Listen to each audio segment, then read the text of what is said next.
worker. He was a miracle worker by extension of God, using him to perform those miracles. At the first sign of a miracle, when things begin to change, it's so easy to accept that as a miracle and move ahead.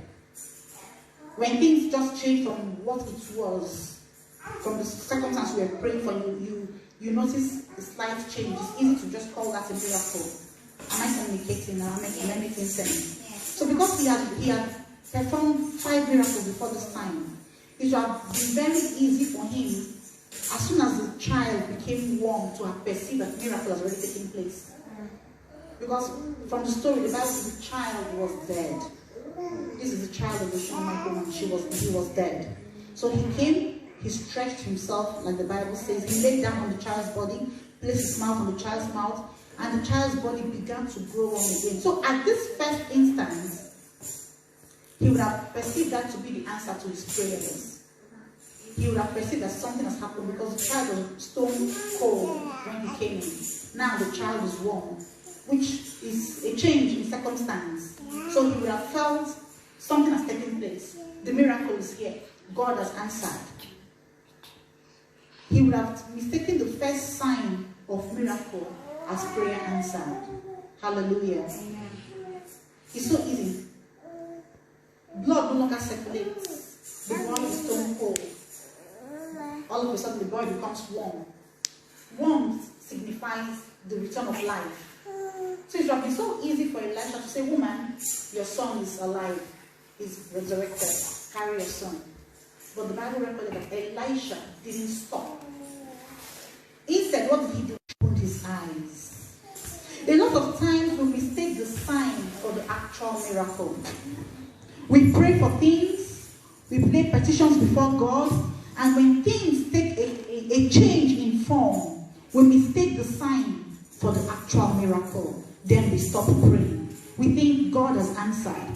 This boy went from stone cold to warm. But he didn't stop Elisha from praying. He continued praying. He went the extra mile. The Bible says he stretched out himself again. He went the extra mile. He did not stop. And that's what limits a lot of us in the answer to our prayers or in our walk with God. Because we mistake the sign for the miracle. When Elijah heard the sound of the abundance of rain in the realm of the spirit, you remember that scripture? Why did he not go to sleep? He told Ahab the king, go, marry, enjoy, celebrate. But why did he himself take the advice or the instruction he was giving somebody else? Because he knew that that was a sign to the miracle, but not the miracle itself. He heard in the realm of the spirit the sound of the abundance of rain, but he didn't make him go to bed to say, oh, hallelujah, at least I can hear the sound now. So something is happening. There is a change in circumstance. There's a change in form. He didn't go to fold his hands. He told somebody else, you can go and fold your hands now. You can go and rest now. But he didn't. Why? He was able to distinguish the sign from the miracle. So he went further to pray. He went further to stretch himself, to stretch his faith. Because that was not the miracle, but the sign. The sign always precedes the miracle. A sign, the sign always precedes the miracle. Hallelujah. Just like a revelation always precedes every move of God. Before God does a thing in your life as an individual, in your family, in your career, before God does anything, or in the church, he always brings about a revelation. A revelation always precedes every move of God. That's why the Bible says in Amos chapter 3 verse 7, it says that God does nothing but reveals his secret to his servants. When God was about to thank, I love this place. I love how God works here. So most times, 90% of the time, the message that God brings is always like a flow up from the interactive session. It's just like it's a twine going sync. So I thank God for the Spirit of God at work in this place. Amen. When God wanted to destroy Sodom and Gomorrah, what did he do? He brought it before Abraham. He showed it to Abraham. So before every move of God, there is always a revelation. Amen. A revelation, if you are not going on with anything, go on with this. That a revelation always precedes the move of God. And a sign always precedes the miracle. And unfortunately, most times we mistake the sign for the miracle, and then we stop halfway. We stop praying. We stop seeking. We stop serving. We stop trusting. We stop believing. We stop hoping because we have mistaken the sign for the miracle. The sign is not the miracle. Hallelujah. Now let's see Isaiah chapter 7 and verse 14. If you can quickly turn your Bibles with me to that scripture, please. Isaiah 7 and verse 14. It says, therefore, the Lord himself will give you a sign. Behold, the virgin shall conceive and bear a son, and shall call his name Emmanuel. So the virgin will conceive. In fact, for the virgin to conceive itself is a miracle. Yes. Because we know that it's impossible for a virgin to conceive. It's impossible for a woman, let me not even say a virgin. It's impossible for a woman who is not a virgin to conceive without meeting a man, without an intercourse. Then for a virgin to conceive, that's a miracle. But that was not the miracle. In as much as for a virgin to conceive is a miracle, but that was not the miracle. It was a sign that the child born of that virgin is no ordinary child, but the Savior and the Redeemer of the entire world. So the sign for you to know that that child that will be born is no ordinary child is that he will come through a virgin. Hallelujah. And that's why some people, they have missed it so much that they now pray to the virgin, which is no longer a virgin now anyway. They now pray to her instead of the miracle she brought forth. You cannot go to God except through him, so the Bible says, except through Jesus. So they now pray to her or to God through her, mistaking the sign for the miracle. May God help us in Jesus' name, that we will not mistake our signs for miracles in Jesus' name. So like I said earlier, the sign is not the miracle. The sign is an indication that the miracle is around the corner. The sign is an indication that the miracle is coming, is in sight. That's what the sign does. The sign gives you hope that the miracle is around the corner. And I pray that you will not stop at your sign in Jesus' name. I pray that God will open your eyes. He will give you a discerning spirit. He will open the eyes of your understanding, that you will be able to distinguish your sign from your miracle in Jesus' name. Because if you mistake your sign for your miracle, you will stop halfway. You will stop praying because you believe it is done. Then you stop praying. Hallelujah. So the sign is an indication that you have to keep going. That God is at work. That God is hearing, that heaven, you've gained heaven's attention. And that God is working on your case. So this is a sign that God is working on your case. So keep pushing. In fact, when a woman is giving birth, what happens? They'll say, oh, we can see the crown. The doctor is here. We can see the head of the baby. We can see the crown. Do they say stop since they see the head? That is the time they tell you, keep pushing. You're doing well. You're doing well. Even when you're not doing well, they keep encouraging you. You're doing well. Yeah, just one more push. Oh, yeah. Even when you're not doing well. They don't stop by just seeing the crown, the head of the baby.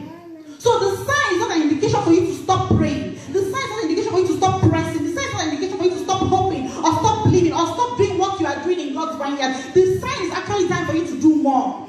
Because when the head of the baby is seen, that's when the midwife tells you, now you need to intensify in your pushing now. Yes, you need to push harder, you need to push more. You need to exert more energy because something is coming. Hey, Yabasha. Life is going to be back. Miracle is going to be back. So this is not the time to stop halfway. This is time to press in even further. Amen.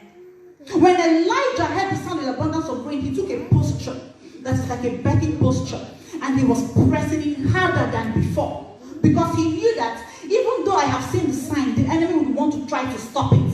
The word of God says a great and effectual door. Effectual is open before you, but there are many adversaries. So even when the sign is there, it's obvious that God is working. You still have opposition that want to stop the miracle from coming to pass. That is why the sign is an indication for you to keep going harder than you were ever going. Hallelujah. So whatever it is you are doing, and you see the sign that, oh yeah, it's yielding results, do it more. Increase the tempo. So the sign is the indication that God is working. The sign is an indication that help is coming. Keep going. Amen. If Elisha had stopped halfway when the child's body became warm, what would have happened? That's coma. And coma is still not life. Anything can happen if someone is in coma. It's a 50-50 situation. It's a 50-50 thing. Amen. So thank God that he didn't stop halfway. If Elisha had stopped halfway, that would have not been a complete miracle. Your miracle will be complete in Jesus' name. The Bible says in verse 35 of the text we read, 2 Kings chapter 4, that Elisha stretched himself out again. You know, it is so easy. We always say this, I have done my best. I have given my all. Even God knows I have done my best. Even God knows I have tried. Yes, God knows you have tried. But if you've done your best and the situation has not changed to what you expected it to be, that means in the sight of God, you've not done your best. There's still more in you to give. There is still more in you to give. God cannot bring us to a situation that is beyond us. He has given every one of us a measure of grace, ability, and capacity. He knows what we can handle. He knows what is in us. Elisha, the Bible says he stretched the first time. He stretched on the boy. He prayed. And there was a sign. He became warm. He didn't stop him. What happened? He stretched himself again. He stretched his faith again. He went an extra mile. So you have not given your best. If you've given your best, it will change.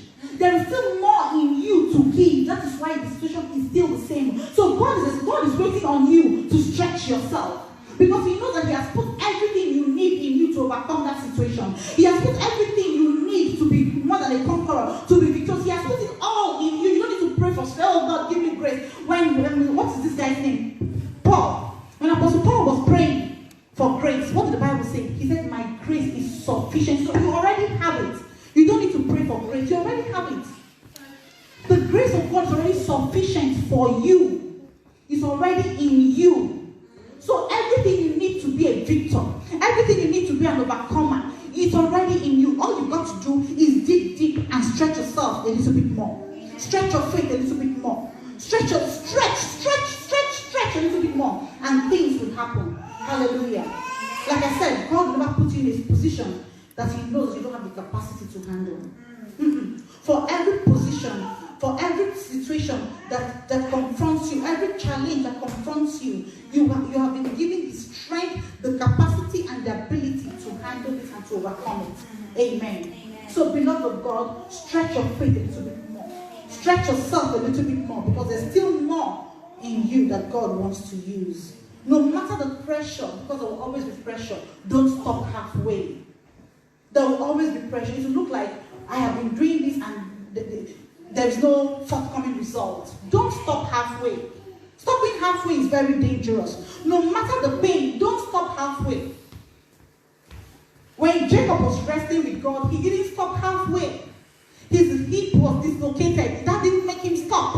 If he stopped, he would not have received the change of name from Jacob to Israel. He was limping. He was in pain, but he kept going. Beloved, you may be limping. You may be in pain, but keep going. You may be discouraged, but keep going. You may be tired, but keep going. This guy was in pain, but he kept going. So in spite of the pain, keep going. In spite of the pressure, keep going. In spite of the discouragement, because people would discourage, people would question, people would judge. Keep going. Don't stop halfway.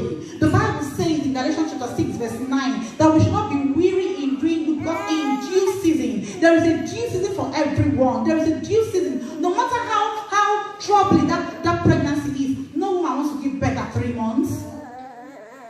No matter how it is, we always want to get to full term. So God has a full term waiting for you. So don't stop doing that good you are doing. It says, be not weary in doing good. Because sometimes you do good, you do, and it's like, I'm just wasting my time. You are not wasting your time. Heaven is recording it.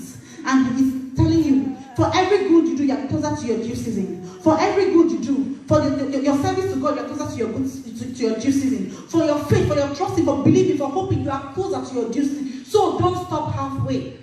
It's not unfortunate that people stop halfway and they miss their reward. People stop halfway and they miss the answer to their prayers because they got tired along the way. When you keep doing good to someone, eventually you win them over. It's as simple as that. No matter how bad that person is, and you don't pay them evil for evil, they hate you, you keep showing them love and kindness, after a while they get tired. I've experienced it. After a while they get tired. They speak to you without respect, with ignominy, and like, who are you? And you just keep smiling. You keep carrying on. Meanwhile, it's hurting you. But you have a point to prove that I am a child of God. I refuse to be. You know, some people, they've known you before. And they have that mental picture of you or how you used to be. and when they see you a few years later, they want to relate with you based on how they've known you. You don't let it be. You let them know that the me you know now is not the me you used to know before. So you might continue, and you don't have the power to change people's opinion of you. So you might continue your opinion of me, but I'm only here to let you know that I'm not the me you know. And by the time they keep relating with you like the old you, and it's like you don't respond to them like the old you, they will get tired and they'll just start relating to you as the new you. I have experienced it. So don't get weary in doing good. Don't stop believing. The Bible says, and hope maketh not ashamed. There is never anyone in the Bible who trusted in this God, who believed in him, that was put to shame. I'm sure in your own life, let us leave Bible people now. In your own life, you have experienced God, that you waited on God and he showed up. It may look like it is late, how can this be? But he will always show up, because hope maketh not ashamed. So in spite of the pain, the discouragement, the insult, keep going. Don't stop halfway. Amen. Because your due season would come. Just keep being consistent. Your due season would come. Your season of harvest will come for staying consistent. Your season of reward will come for being faithful. Keep doing what you are doing. Amen. What of God says in the book of Psalms chapter 105 from 19 to 21. You can write it down when you get home, you study it. The word of God is very interesting. The Bible says in Psalm 105, 19 to 21. Until the time that his word, this is talking about Joseph. Until the time that his word came to pass, his due season, until the time that his word came to pass, the word of the Lord tested him. Until, that means there were things happening before, until the indication that there were events prior to until. When he sent and released him, the ruler of the people let him go free. He made him Lord of his house and ruler of all his possessions. So while Joseph was waiting for the manifestation of God's promise to him, the word of the Lord was trying him. Beloved, God is trying us. While you are waiting, what happens while you are waiting? Are you waiting in righteousness? Are you waiting steadfastly? Whilst you are waiting, what happens? This guy was waiting for his word to come to pass. And while he was waiting, the word of God was trying him. God was proving him. Is he worthy enough to handle this magnitude of blessing and bring it before him and bring it to him? God was trying him. When David was in the field taking care of the sheep, what was happening? God was trying him until the time of his word came to pass. Joseph was steadfast. He did not compromise until the manifestation of God's word for his life came to pass. What if he had stopped being faithful halfway? What if when the wife of Potiphar came to him and said, lay with me, and he just said, do you know what? This woman is the wife of an influential man. If I lay with her, she will be able to, put in my name, put in a good word for me with her husband. I'll be able to get to the top quickly. Because this thing God said is taking too long. And besides, I'm even in Egypt. I'm not sure this is where God said I was going to be great. So maybe if she puts in a good word and I lay with her, they will send me back to my hometown. If he did the if, and lay with her, that would have been the end of his destiny. But he chose to stand fast. He chose to be steadfast. He chose to remain righteous. He chose not to compromise. I pray that as God tries us, that God will find us worthy at the end of the day in Jesus' name. Because there is a blessing coming to every one of us. There is a blessing with your name on it. But once you are waiting for that blessing to come, to be delivered to you, you are being tried. So what happens when you are being tried? And when the reward that comes, what would he say to you? Would he say, well done, good and faithful servant? You waited. Hey, Holy Ghost, please help us in Jesus' name. That when our reward comes, we will not be found wanting. Because the reward will always come. It will definitely come. But when it comes, it will not be found wanting in the name of Jesus. This guy waited in righteousness. And he received his reward. The Bible said that the king sent and released him, because that was his due season. When he came, he was found worthy of this miracle. He was found worthy of this blessing. And God said, okay, now nothing. And when God speaks, who is the king? The Bible said, the Lord has spoken. Who can but prophesy? Who is that will say no? Who is it to speak when the Lord has spoken? Who is he that will say no when God has said yes? There is nobody. Not even the queen. Nobody can say no when God says it's your time. Nobody. It's impossible. And when it was that time after he was being tried, he received the honor. He received the reward. He received the greatness. He received double for all his troubles. That is somebody's testimony in Jesus' name. But you just have to keep going. Whatever it is you are doing that is good in the sight of God, don't think it's a wasted time. Don't think you are wasting your time. Keep going, keep believing, keep trusting, keep serving. Because he that would come. Amen. Amen. Amen. And you know, sometimes the problem we face as children of God is not in waiting. The problem is what we do whilst we are waiting. So I pray that we do right by God whilst we are waiting. In Jesus' name. I pray that we do right by God. Hallelujah. The Bible says, you know, since I was very little, we know that Jesus is coming. I've been hearing it since I was a child. The trumpet will sound. In fact, I remember one time I was praying, Jesus, please, don't come quick. Let me just go to the university. Let me get married. Let me see my children. I was telling Jesus to hold on. Because we've been hearing that he's coming, he's coming, he's coming. And it's so easy to say, I've been hearing that Jesus is coming since I was a child and he has not come. Do you know what? Let me do my own thing. Then after, the trumpet can sound at any time. And when any man falls down and dies, that's his own trumpet sounding. Because he will eventually come face to face with the King of Kings. So if you are righteous and you are steadfast, just keep doing it because no one can tell the day and the time that trumpet will sound. The word of God says in the book of Luke chapter 9, it says, he that puts his hands to the plow and looks back is not fit. So if you put your hands to the plow, if you have said, Lord, I receive you as my Lord and personal Savior, I have decided to serve you, we took worship, we say, and I will praise you from everlasting. It means in the good times I will praise you. In the not so good times I will praise you. In the bad times I will praise you. When I am betrayed, I will praise you. When I am scorned, I will praise you. When I am mocked, I will praise you. When I am ridiculed, I will praise you. When I have food on my table, I will praise you. When I don't have food on my table, I will praise you. That is what we say. I will not just praise you when it's convenient. When it is snowing, I will praise you.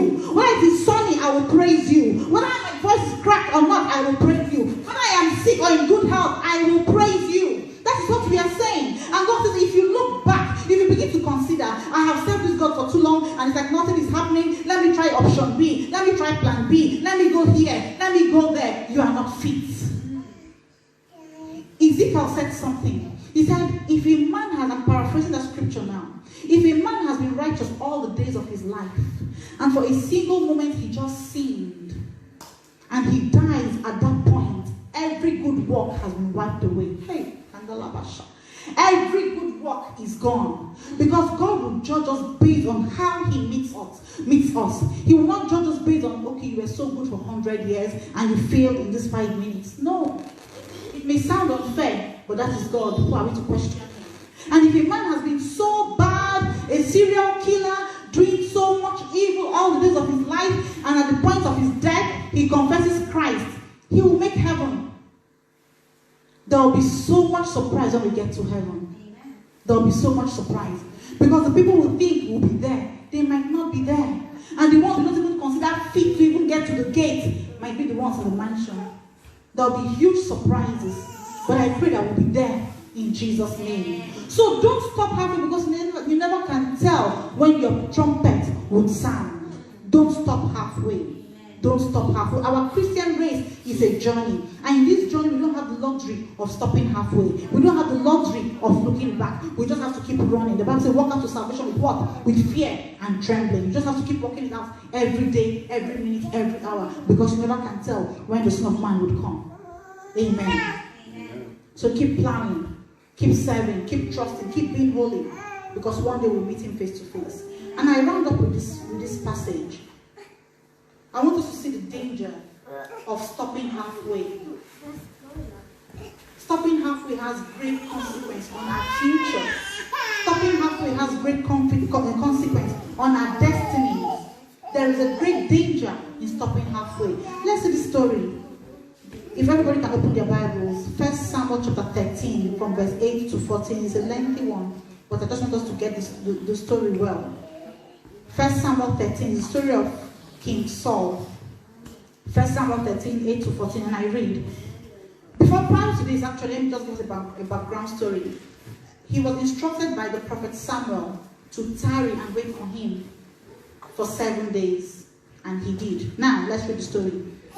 Samuel was supposed to come and offer some sacrifices to God. And he tarried from verse 8, and he tarried 7 days according to the set time that Samuel had appointed. Samuel told him, wait for me for 7 days. Don't move. Don't do anything. Just stay here.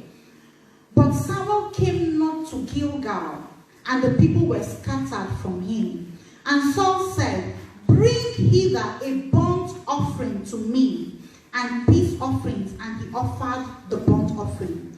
Verse 10, and it came to pass that as soon as he had made an end of offering the burnt offering, behold, Samuel came, and Saul went out. As soon as he finished, you know, sometimes when we watch movies like a movie, the Bible is the biggest movie we can see. As soon as he finished making that sacrifice, offering those burnt offerings and the peace offering, as soon as he finished, Samuel walked in.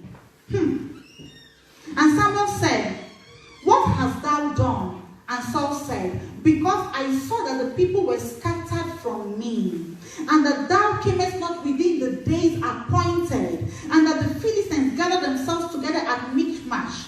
Therefore said I, the Philistines will come down now upon me to Gilgal, and I have not made supplication unto the Lord. I forced myself. Why did he have to force himself? It was not in his place to do it. I forced myself, therefore, and offered a burnt offering. And Samuel said to Saul, thou hast done foolishly. Thou hast not kept the commandment of the Lord thy God, which he commanded thee. For now would the Lord have established thy kingdom upon Israel forever. The same plan that God had for David, that was the same plan God had for Saul. God said, I will establish my kingdom in your household, said that to David forever. And that was the same plan he had for Saul. So God loves us all equally, but uniquely. He does not love one over the other. He had good plans for Saul. He had greatness in mind for Saul. He says, but now the kingdom shall continue. The Lord has sought him a man after his own heart. And the Lord had commanded him to be captain over his people, because thou hast not kept that which the Lord commanded thee. Because of that singular act of not being patient enough, of not waiting on God, of not obeying the instructions of the prophet, he waited 7 days. If you waited 7 days, what is extra 30 minutes? If you waited 7 days, what is extra 1 hour? Or what is another day if you've waited 7 days? He missed it. It's so easy to miss it. It's very easy. The same person who tarried for 7 days missed it for just 1 hour of impatience. Beloved, it is dangerous to stop whatever it is you are doing for God halfway. If you are trusting God for a miracle, if you are trusting God for a change, if you are trusting God for anything, it is dangerous to stop trusting. Because when you stop trusting, when you stop believing, when you stop hoping, you seal the heavens over you. Because this guy stopped halfway. He sealed the heavens over his destiny. It was taken away from him. The kingdom was stolen from him just because he could not finish. May we finish and finish well in Jesus' name. May we get to that finishing line and finish strong in the name of Jesus. I pray for you this afternoon that you will not stop halfway. In waiting on God, you will not stop halfway. In your service to God, you will not stop halfway. In believing, you will not stop halfway. In trusting, in hoping, in all that you do that is good before God, you will not stop halfway in Jesus' name. You will be discerning enough not to mistake your sign for a miracle. Because when you mistake your sign for a miracle, you also are in danger of losing it. So I pray to God that God will give you a discerning spirit, that you will not mistake your sign for a miracle in Jesus' name. When you have those dreams, you know you've been trusting God for something years and years, and every time God keeps bringing it to you, and in the dream you are so happy, you see the delivery of your prayer request, and you're like, oh God, too. It's not just a dream. Why is God showing it to you? He's giving you hope that whatever it is you are doing, keep doing it, because this will come. The only thing he has not shown to you is the date and the time. But for the fact that he has shown you that this happens, beloved, keep trusting, keep hoping, keep believing, because soon it will not just be a dream, but a reality. So keep trusting in Jesus' name. I release the grace over you not to stop halfway in Jesus' name. Because you need grace. You need grace. You need grace not to stop halfway.